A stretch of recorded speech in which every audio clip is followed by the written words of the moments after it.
অন্ধকার থাকতে বিছানা ছেড়ে খেলতে গিয়েছি মাঠে। ফেরার সময় বড় খিদে পেয়েছে। মিষ্টির দোকানে থরে থরে মিষ্টি সাজানো। কি করে খাওয়া যায়, পয়সা তো নেই। রতন লক্ষ্য করেছে রসগোল্লার গামলাটা যেখানে, সেখানে শোকেসের কাঁচ কিছুটা ভাঙা। একটা কাগজ সেঁটে দেওয়া আছে।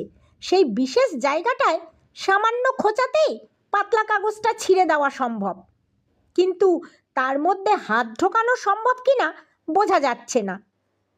রাস্তার ওধারে একটা ছোট নারকেল গাছের ডাল হাতের নাগালে নেমে এসেছে। রতন ছুটে গিয়ে পাতা থেকে গোটা 2 শলা বের করে এনে আমাদের চুপি চুপি বলেছে, আর চিন্তা নেই, রসগোল্লা খাওয়া যাবে। তোরা শোকেসের গা ঘেঁষে দাঁড়িয়ে মিষ্টিগুলো টাটকা কিনা খোঁজ খবর নিবি। আমি তোদের পেছন থেকে শলায় ফুঁড়ে ফুঁড়ে রসগোল্লা বের করতে থাকবো।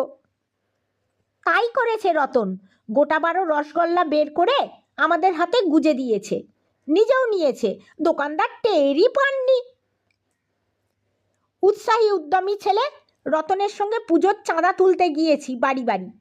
কেউ সাগ্রহে চাঁদা দিয়েছেন, কেউ চাঁদা দিয়েছেন 2-4 বার ঘুরিয়ে, কেউ আবার চাঁদা দিতে অত্যন্ত বিরক্তি প্রকাশ করেছেন।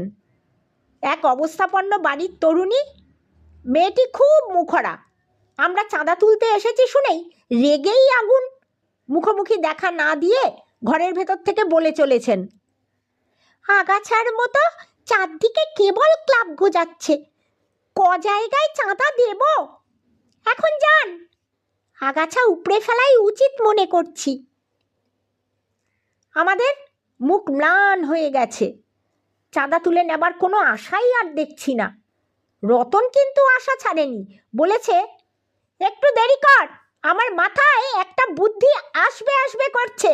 যদি আসে তো দেখিস, এ বাড়ি থেকে আমরা সবচেয়ে বেশি চাঁদা তুলে নিতে পারবো।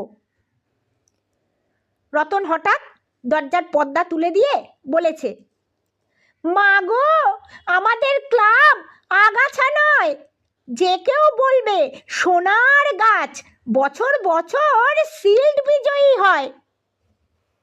মাগো শব্দটা এমন করেই উচ্চারণ করেছে রতন, মুখরা তরুণী মেয়েটা লজ্জায় একেবারে লাল হয়ে পালিয়ে বেঁচেছে। আর তার বাবা ভেতরের ঘর থেকে বেরিয়ে এসেছেন হাতে একখানা বড় নোট নিয়ে। রতন আবার পরোপকারীও। পরের উপকারে লাগতে পারলে সে আর কিছু চায় না।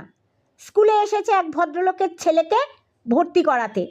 দীর্ঘ লাইনে দাঁড়িয়ে